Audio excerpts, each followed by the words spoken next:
Hello guys, today we have Professor Lakshmi Narayan with us, who is also known as LNR. He's assistant professor at Materials and Department in IIT Delhi, and he's known for his approach in general, the way he deals with the students, helping people at different situations which are not in general considered where you can approach a faculty, but he's known to help the student in all the situation. He's just not known as a faculty, but as a big brother, I would say. So, you've been faculty coordinator of EDC IIT Delhi, and it's been a few weeks or months where we have actively worked on things. You ever thought that like you wanna be faculty coordinator? A and B. What was your first impression when you started looking at the EDC? So EDC, I never thought I will be a faculty coordinator of EDC, but certainly I sort of remember my good days in college where I used to lead clubs. So I could understand and relate to the complications we faced while running the clubs. Me and a couple of my friends who always used to involve in club activities. So I sort of was involved in founding two or three clubs and then running them and so on. So it used to be a very difficult task because faculty used to not coordinate a lot. They used to think that this is out of their ambit. They're not going to worry about these kind of things. So I did see myself sort of helping the clubs become better because whenever I go to a place, I feel like I that ownership is there, right? That this place should be the best. So if there is a club which is there, which comes and says that we need your help, I completely relate with the problems they go through, and that way I feel that I should help and contribute in helping them make Hmm. things better, right? So that's the only motivation, and I completely believe that students should be given that freedom and not they should not face the hassle that they go through for all administrative things they have to. Right, right. So they should be allowed to have and or sort of allowed to expand on their ideas and run the shows to the best extent possible, and my job should be just to give them probably encouragement and also provide them a sort of a path which will lead to lesser number of questions or uh, at least they can achieve the best out of the situation they have. That is what I hope to get out of anything. You mentioned that when you were in college, you spent a significant amount of time with your friends to lead clubs, also formulate few Yeah, new clubs, yeah, to must be having few new initiative for different reasons. And you also mentioned it wasn't very smooth for you to coordinate with faculties to yeah. do few things. Now you are a faculty Right. and you work with us. Do you ever think that हाँ यार students stupid तो होते हैं, or it is more about that understanding and getting to a right rational is the tough time? Like what is the actual reason behind that? The students are not stupid. I think that is the first thing that people have to realize. Students are never stupid. Students are ambitious. Students have a perspective. The only thing is that sometimes they may not have a very practical perspective. Yeah, right. It might be very emotionally driven, Hmm. and it can be sometimes too ambitious also. In the sense they think that this should be the way it should run. But unfortunately, the you hit the wall of reality Right, when right. you are going through that, and students have to be guided through that process and told that this is eventually going to happen to you. That is what administration generally does. They bring the reality into the picture. Right, right. But as a coordinator, I feel we can soften the blow because the number of hurdles people cross and then hit a wall is going to be worse. And rather, you see that okay, this is, and of course, massaging the message to them is important, right? Telling them that see, this is the practicality behind it, and if we have to do it, we'll have to do it some other way. That's what I also Hmm. learned through the job, in the job. That you'll have to find ways, you have to find nooks and corners to run a particular thing, and you will have to sort of bend the rules a bit, not break them, because rules are there for a purpose, but you can get your way if you sort of stick true to the theme and you want to do some service to the community. So for those things we should try our best. You mentioned it properly that it's not that faculties or in general professors are not there to help. It is more about giving the right guidance in the right Mm, direction. mm, Sometimes you need to give the shape to the ambition because sometimes very emotional, over ambitious. And this is gender narrative among the students that okay, faculties are not really that helpful. But when I worked with deans and with you, I realized that there is a different angle altogether which is mm, there. mm, There are different problems or situation which can turn out in a really problematic situation which we otherwise wouldn't have yeah, seen, yeah, but they have this approach where they can tell us this should not be done in this way, right, otherwise this will happen. right, So I think only faculties and admins can share that wisdom. right, No senior, no junior, any student It doesn't matter what they have done so far. They can have that approach. So I think it is important that you have the guidance from the Right. faculty because, yeah, Yeah, please. so that's a good point because there are some things which are outside the ambit of a student and things they may not be able to deal with. Yeah, For example, recently, you have encountered, of course, a case where you had to make sure that some particular poster is not there yeah, because it doesn't adhere with the institute ethics standard and so right. on. So for these things, it's best left to faculty because they know that what are the rules within which you have to do, Mm, and they can apologize on your behalf because we are sort of in a role where we are not only like advisors to you but mentors, right? So a mentor's responsibility is to make sure that no such kind of calamity befalls you, right? It should not come on you that you are being irresponsible and then you take the brunt of it. In any case, such cases, such things like unethical practices which they think you are trying to do, right. the air has to be cleared about it, right? It's not that you did something unethical, but it's because you were not aware of the rules, right? Or you were not aware that this could have a certain impact. Mm, So such things are given to the faculty in charges generally to sort of make sure that students are protected. yeah, So our yeah. job is to be sort of like custodians of a club in the sense that we are not going to run it, but we are going to make sure that you don't face trouble. So that's our role, and I think to some extent we limit ourselves to that. We of course help you to develop a vision. So that never happened to me. We had to sort of run clubs without a vision or anything, or we had to develop our own vision because faculty were probably not even concerned with it. Right. But here, if you see, your club requires that because it's sort of a intersection between various things. Like academics also comes in. You also have marketing coming in, economics coming in. There's so many factors. It's probably the most complete club that we have to run. So it requires a lot of attention. Right, right, right, right. We have a process where we have the election in the hostels, in the institute level, right? And then most of the times those elections are not fair, and maybe not the really deserving person like end up becoming the person, the who should be the leader of the given club. But that happens. So, do you think we can improvise on that? Do you think we can have a combination of politics plus the interview and the right criteria? Because I have seen many problematic things happening in the hostels. I cannot even say those things because I never see that happening, but I have heard the stories. But that has happened. So you think we can have a better selection criteria to get these people A, and if the politics is there, or you think we should entirely remove the politics and we should have an interview and more judging criteria to get the right person for the right leadership role? Yeah, I think there besides just elections, there should be some other mechanism Okay. because elections can be rigged. We are very aware of that because there is no vigilance commission behind all these things. Right. Right. Unlike in the national elections, right? We Right. have vigilance, we have police who come into the polls. Here we have no such independent body to verify the veracity of elections. So essentially, what happens is most of these elections turn out to be lessons to people that things can be Hmm. rigged, and Hmm. that's how it works, That's right? important life lesson altogether. Exactly. Yeah. So I think we should have a secondary process also, Okay. wherein people are judged based on their ideas. They should be nominated, and of course, we should see how many people are going to follow them. So those kind of people should then be shortlisted and interviewed, and then based on multiple discussions, find if they are a fit. So it can be done very professionally, right? And just how you are selected in colleges which offer a management program. They do an Hmm. interview after your this thing. Interesting. Right. Even UPSC, for example, Right. Right. Right. when you're taking bureaucrats, right? Not technocrats, bureaucrats, they do a multiple stage review because they are the pillar that is holding the Indian government together, right? It's not as simple as that. If your bureaucrats are bad, the country is going to be in shambles. So that's the Very reason true. why they go through that process. The same way we should also have that because it's a position of responsibility, not a position of power.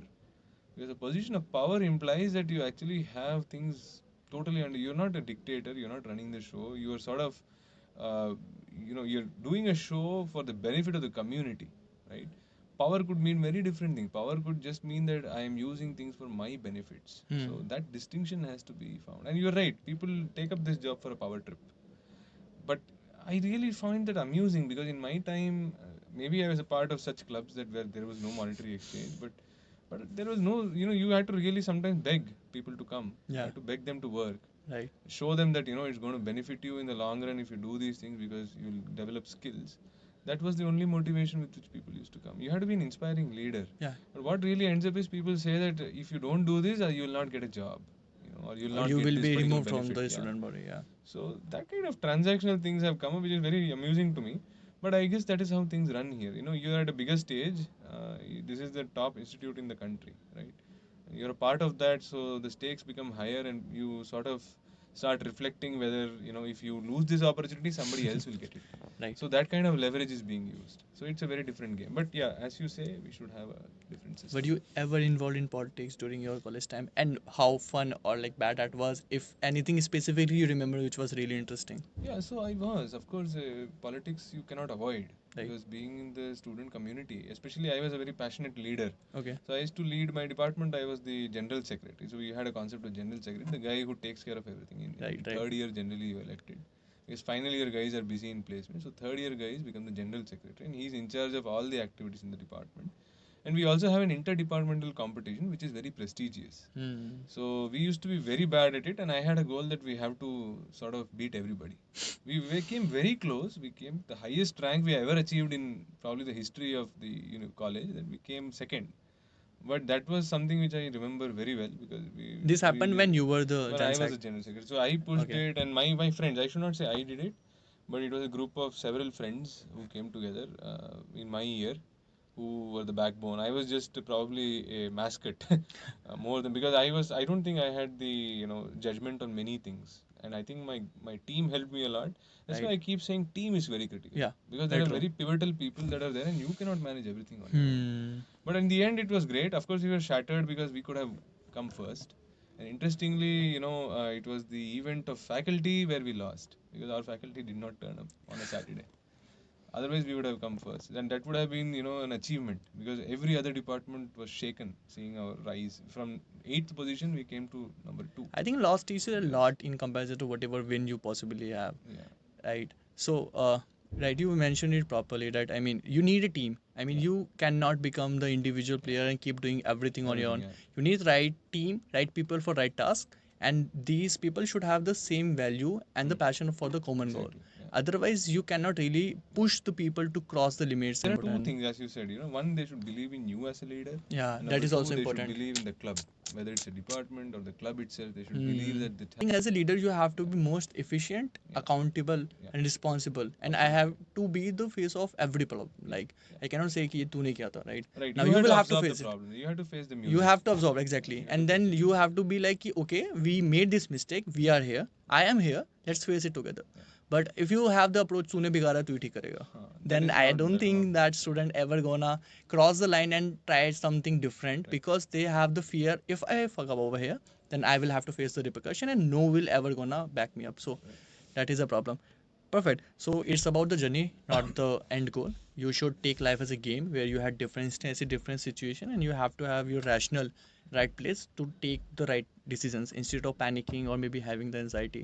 And I think we can summarize it like the point of saying that you have to be good at studies and whatever course you're enrolled in, that you need a good CG. I mean, that's a reflection of what kind of approach you had on your college or academic curriculum. Whatever you were, thrown at, you were good at it. You faced it. Yeah. You never made the complaint. You never had the issues of saying that I don't like it, I cannot do it, and all of it, all of it. Regardless, whatever it was, you were decently okay with that. You might not be like the topper of the class, but you were decently okay over there. Yeah. So I think we can say CG is important because Yeah. student can have Absolutely. the approach of saying that okay, I don't care about the CG. I will just be okay with any CG. Yeah, I was not the topper in my class. I was probably the top 10%, which is not even top 10, but top 20%. But if you ask me, I was the only one who ended up taking up this field, or probably one or two more, but they were also not the rankers. They were also in the top 20%. Some of my That's colleagues. interesting. So that is the reality. You may not top an exam, but you may be really, really good at it. So it just tells you that getting marks is not a reflection of your ability or understanding of a subject. That's why I keep telling people, why are you obsessing over half a mark? Because they want to be in the merit list. I mean, students will give their life if you can just improve their 1 mark on the sheet. So Yeah, this is very silly because if you're really good at it, marks should not affect your ego. You should know that you know better. right? I mean, that's what I mean. If a person is teaching badly, he's teaching badly, it's okay. I mean, it's not going to, like, if you're not getting marks in that subject or something, you should not feel depressed. You should be like, Right. that person not teaching well, so I will not do well in that. I'll That's study very maybe on obvious. my Yeah. own. I will find the right books. I will find the right teacher who are Yeah. available on the And YouTube. then, Yeah. you also have an option to study further. If you really want to become an expert, you have an option to study further, right? Right. Right. So Right. you can always avail. That's what I realized, when I went for higher studies, I realized my subject is really, really interesting. And you're also lucky, because it is due to institutes like IISc or IITs, which have the top quality of education, that you can actually see the length and breadth of your field. And okay, even there, I'm not saying when you go to a university like IISc or IITs, I'm pretty sure you won't have all the faculty teaching very well. You tell me 20% were teaching well, but this 20% might inspire you to say that, okay, I know better, I'm getting better at this. So it's definitely not, I'm not saying that you should be aiming to always top a class. That has no meaning. Your idea should be to learn things, and marks are a byproduct of that. Right. That's it. Yeah. So having a goal of topping class, I find, is a very shallow and a short-term goal. Okay, it's just like saying that, what do you say? I want to, end up in a race in a swimming competition. That's why I'm swimming. Swimming, you learn because it's a skill. You like the process. Yeah, I mean, you enjoy swimming. You like that you have a new skill. You can swim in the ocean when you're free. And saying that I learned swimming because I want to win the race is the silliest thing you can say, right? That's exactly what people are doing. They are going to an engineering college and they want to top the exam. That So should be the what? Yeah, criteria. that should not be the motivation. Motivation should be to pick up the skill. For Makes any sense. field, that's true. Makes sense. You mentioned the word vision, and vision is a bit heavy word to in general discuss. But what I read somewhere that 10 steps in one direction, sorry, 10 steps in like 10 different direction is not even 1% of 5 steps in one direction, Mm. right? Mm. So direction is really important, Mm. and direction or vision in general to have like consider in different ways or different decisions you take in the general in life is important. It helps you to understand what exactly you want, right? Mm. What is like the most fundamental thing you want in your life, Mm. and what really drives you. So I think vision to a certain extent is important. So but at the college level again you are exploring different things, but I think it is important you ask the questions and you ask what exactly you want. So when you say vision, so let's say I'm like just gonna prepare for J. So is it like good enough reason for me to study because I want to be in IT Delhi, or you should ask more questions around it A before like IT JE? After coming to the college, what your should be approach, like what your approach should be to define your vision? So vision is a very evolving process. I would not say that vision is a singular thing that will pop up in front of Right. your eyes and you'll follow it. Because I have also been asked by the administration about the vision of the club, and they also told me very clearly, because they also know it's a very tough question Right. to answer, that you don't need to answer today. Because the reason is, if you go to any interview, the best question to make sure that the interviewee fails is that you ask him, what is your vision? It's very, very difficult to answer it, It's because very there subjective is in no, yeah, nature. it's very subjective, and it obviously never has a correct answer. It's an evolutionary process. So you see, you can define the parameters or the boundaries of what you want to achieve, but the path to achieve it may be very skewed. We don't know what the path is going to be. But True. in general, what are the motivations? We should be, for example, if any person is coming to a college, or if any person is starting a club's vision is at the fundamental level not defined by the participation or the number of people they are attracting. That is Mm, not a vision. It's not like how much money we are collecting for an event. right. Vision is something like how much value I am adding in that particular ambit or in that particular field I have chosen, and how much value I have added to the individual through this medium. And how much I am Yeah, able to see myself growing in that. exactly.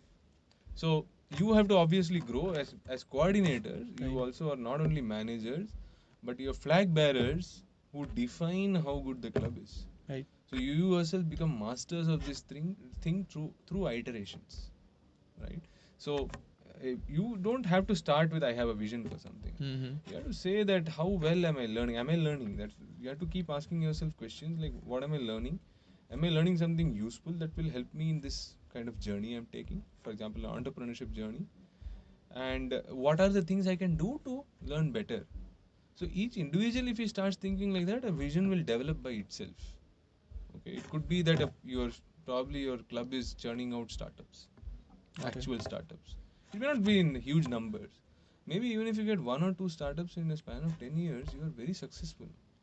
And that your vision is self-defined then, Right, right, right? So it is about having a internal mechanism that everybody should have in the club, including coordinators as well as participants. That what am I doing? What have I learned more? Is it just that I have learned how to, let's say, manage people or manage events, or let's say manage the administration, manage the security? These are not the things that is contributes to a lot of learning, right? right. Learning is essentially, of course, seeing these hurdles and then getting a very tangible outcome out of it. Like how many different kind of products you can sell in a day? How do you diversify? Let's say, you see, videos like TVS pictures, for example. Yeah. That's a very good example. They talk of so many things like flipping and so on, like simulating these kind of things. Is it possible? You have to look at possibilities.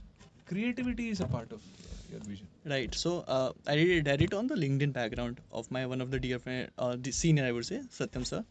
It was written over there that I will not get there immediately, but eventually. Mm. So as you mentioned, it's not that you immediately start a startup. Yeah. You should have had the approach to identify the Yeah. problems, and at any point of your life, you can be in a situation where you can start, Exactly. and you shouldn't be afraid with the fact how risky it's gonna be. Absolutely. So let's define risk, because many people just don't say I want to do the startup because it's very risky. First of all, people have the perception if they start a startup, they will be facing the bankruptcy for a certain period of time, which is not true. When you raise capital, you have your pay also over there. I wasn't aware of this, right? I got to know about it a year ago or something. I used to think that founder will not be able to get anything at monetary level unless the startup becomes profitable, right? Because I got to know now that there's a salary which helps founder at the monetary level, which maintains the daily life, right? So now I want to ask you to define in general risk and how you need to calculate the risk, because many people also say that if I want to take the risk मैं सब छोड़ दूंगा, मैं full time इसमें लग जाऊंगा. I don't even know कि इसकी क्या possibility है, लेकिन now I have seen some movies I will to go all in. I have no clarity, but I Right, want to right, just go right, in. right, right. So we need to define the risk also. So what do you think is risk A? Should we take risk B? Secondly, if we take the risk, how we should be calculating the risk? That's a very tough question, Shashank, because one, I would admit that I am not an entrepreneur in the true sense. Because entrepreneurs, I feel, are high risk takers. Okay. And the risk to reward ratio has to be sort of low, right? Reward should be sort of, you should see a big reward coming in. And risk. So I feel that they are people who are very courageous. Definitely, entrepreneurs probably would. As I said, I compared them with soldiers. Of course, not a very fair comparison, but it is indeed that you are putting a lot of things at stake. I took a very traditional path of success, which is low risk but high output, because I know that at least at the end of the day, I will get food on my plate. As a faculty member, I know that whatever I do, I'll get my salary on time. Right. It may not be that a astronomical figure that I see on paper, but it's a figure that helps me live my life probably till the end of life, right? So that is how I define my risk, right? I Right, right, look right. at the risk to reward ratio, and it varies from people to people. Now, coming back to what you said, right? This is a very, very pertinent point. What you said is there could be a time when it will work for you. Right. So, for example, Mohan Reddy, Mr. Mohan Reddy that we met, I really was interested in the way he said that I started my startup so late in life, like 40 years. Yeah. So that kind of tells you that, and you see, he's a billionaire now, right? And what happens is people think I should be a billionaire tomorrow. That is not the vision you should have. He was at age of 70, Yeah. wrote his book, still Yeah. traveling all the Yeah. places. And he is doing very well. And he waited for his dream to come true. Right. So that he also was calculating risk every year, every day. That is the approach you should have. People sometimes jump into it thinking that, okay, this is my best chance to become a billionaire. That's not how it is, right? And in India especially, or any place I would say, tech startups are the things we should aim for. They are the most sustainable startups. Mm. Tech startups have to be, and tech startups require time, require knowledge in the field, require an understanding of the market and what can be done, It's right? just not the business side of the Yeah, things. it's not the business. People just think that business is simple transaction, you have to have profit. Sustainable profit is what is critical. I think that's what he also mentioned. I also believe that There should be a mechanism to see, is it going to be a long-term success, right? That kind of vision does not develop at a very young age. Sometimes you need to be in the field, and sometimes people say you need to fail to understand what is not working, and that helps you to build a better startup. So some people take that route. Some people have a vision that, okay, this is what I'm going to do, and sometimes that vision changes over time, but they sort of sculpt a new vision out of it, having a similar principles, finding out what are the restrictions a particular place has and how to make it work. So approaches are very different, and that's why I keep saying that, there can be no exact approach to a problem. uh, Luck also comes in. People completely discount luck. We see so many movies and all that, they keep emphasizing that you will just not have luck sometimes. So one So faculty in Fiji mentioned this. There are three things: luck, labor, chance. You get many chances in life. You have to labor there. And when luck comes in the picture, when all three variables comes in the picture, you will get the success. Yeah. So luck is something that will happen at a point, Yeah. but chances will keep coming and going, That's and you have to be constantly putting the right trigger. Yeah. So, so basically, you summarize this entire risk thing that every person has different risk appetite. Yeah. And you can define your risk. Yeah. But that doesn't mean that you don't take risks. Yeah.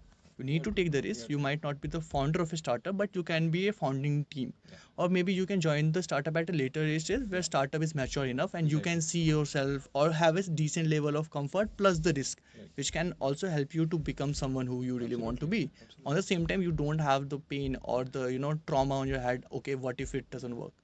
So, but it is essential for us to identify who we are, Yeah. what we want, and how much risk we can take. Yeah. And you need to take the right risk Right. at the right time of your life. Yeah.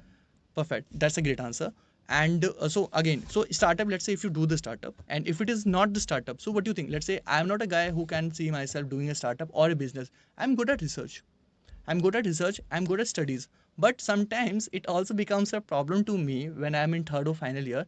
I like research, but I would prefer to take a job because that is coming from many of people around me who are not passionate about the research. They are taking a good job with a fat salary, and I somewhere feel the FOMO because now they are on the trip or maybe partying around and they are really chill. They don't have anything to do for the upcoming 3 months. You like your work every day, but you don't see a immediate packing coming. Then you think that यार कुछ तो मेरे को अलग करना है. एक placement पहले ले लेता हूँ, एक बैकअप ले लेता हूँ, फिर मैं दोबारा इसको कंटिन्यू कर लूँगा. But what I have seen happening, once you enter a comfort zone, you really don't want to put the effort. Let's say at night at 10 p.m., you have an option either to go to bed or watch a movie or to go with the work. And if you're in the comfort zone, you're like, chill, chill, मैं कर लूँगा कल. But if you're not in the comfort zone, you cannot just let yourself stay over bad or just, time pass or do something which is not really helping you to get in the right direction. Thank you so much. Thank you so much patiently answering all my questions. And I hope you guys liked it. Let Eleanor know what was the best answer coming from him. Oh. And anything else you want to in general suggest to eDC IT Delhi so that we can bring the things which can actually help you become a better person. I wouldn't say entrepreneur because as you mentioned, you don't really need to be the entrepreneur person in your life. Yeah. You just need to have the entrepreneur approach. Be a professor, anything you do. Yeah, You need absolutely. to fix the problems and you need to fight the problem. Thank you so much, guys. Thank you, sir. Thank you.